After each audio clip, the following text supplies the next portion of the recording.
What's going on, Collect Cash investors? We finally got to see SoFi become a public company trading so for the first time on June 1st. And just because the actual SPAC merger, fueled by Chamath Palihapitiya, was delayed, that doesn't mean our chances of getting those gains are delayed. In fact, they might just be getting started. So today we're going to be covering some of the more recent news about SoFi. We're going to talk about their latest earnings, and I'll even share my position in SoFi. I'll be sharing the exact number of shares I own, the exact amount of money I'm up or down on SoFi, and the only thing more exciting than seeing how many shares of SoFi that I own is hitting that like button to help out a small-time YouTuber and subscribing to the channel. So the stock, now known as SoFi, was as low as $13 within the past few months, but in its peak this past week, it was nearly double that since the merger went through. Now there's plenty of reasons to be bullish on social finance, or SoFi. SoFi is becoming the one-stop shop for anything related to money right on your phone, offering products from student loans, car loans, credit cards, savings account, a place to invest and buy stocks, cryptocurrency, home loans, and much, much more. Before, all of these things were in a separate place, but with SoFi, all your finances can be done in one place. If you don't believe me, let's just look again at their latest earnings numbers, which was yet another quarter of hitting it straight out of the ballpark. SoFi is now up to 2.2 million users. That is the 7th consecutive quarter of year-over-year growth. Just 2 years ago, they only had 700,000 users. This is a company that is growing super fast, and those users are continuing to use SoFi's numerous products. It now tops 3.2 million total products, which is a 121% year-over-year growth. Remember, just like Square, the beauty of SoFi is that if you can bring in a customer to use one of your products, they're likely going to be using another one of your services or features, which means the customer acquisition cost is that much cheaper. Now, this is the part where people get very bullish on SoFi, and people think that this could be the true moneymaker, and that is their billion-dollar acquisition of Galileo in early 2020. So Galileo is sort of like the Amazon Web Services of the fintech sector. They provide APIs, or application programming interfaces, which is basically the software that allows applications to be able to talk to each other. And that's what allows fintech companies to be able to create bank accounts and issue physical and virtual credit cards, among many other services. Now, you've probably already heard of SaaS, or software as a service, which is how companies like Microsoft continue to bring in billions of dollars in consistent income each month. But Galileo follows BaaS, or banking as a service ecosystem. Startups and third-party companies can use Galileo's BaaS features to integrate banking and payment services into their products. Now, Galileo already offers banking to 90% of all digital banks in North America, and they also have Robinhood as a customer. There's plenty of room to continue growing internationally as well. The digital banking space is expected to reach $721 billion by 2027, which would be a compound annual growth rate of over 8% from today, when the digital banking space is $375 billion in 2021. Galileo has grown to over 70 million accounts, which is a 130% year-over-year growth. That is blowing out any expectations we had for this growth company. Despite being founded in 2011, this company has just posted its 3rd consecutive positive quarter of EBITDA.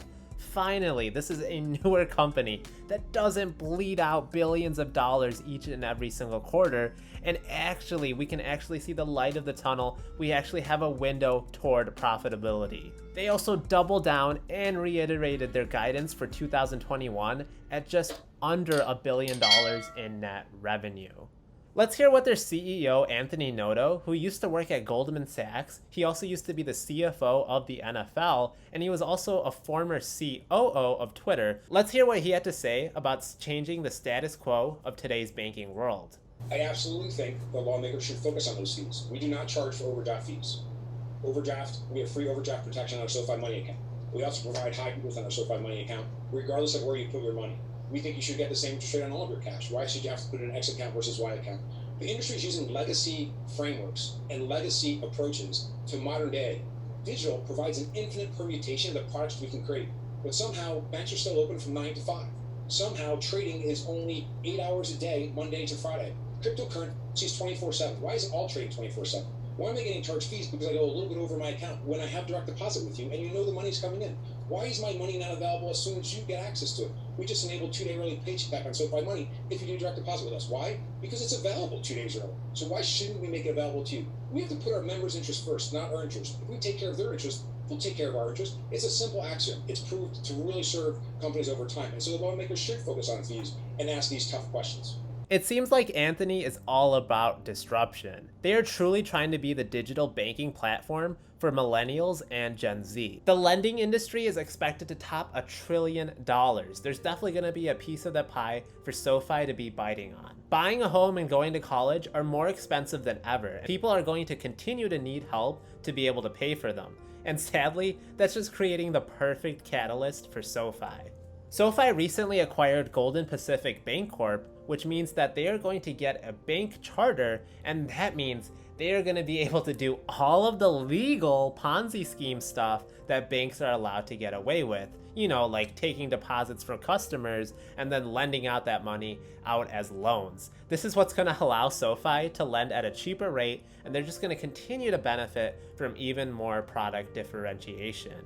And don't forget that SoFi has a 20-year partnership to sponsor the stadium that the Los Angeles Chargers play at. Yeah, how many of us still think they play in San Diego?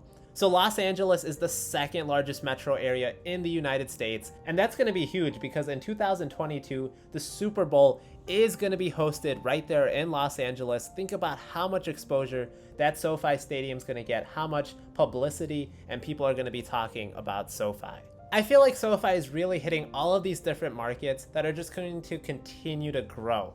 Fintech has to be one of my favorite sectors. You can tell that from my portfolio, and you know, based on my PayPal video, Fintech is expected to be a $110 trillion industry in the future. So even getting a small sliver of that pie, SoFi is going to be much more bigger in the future than it is today.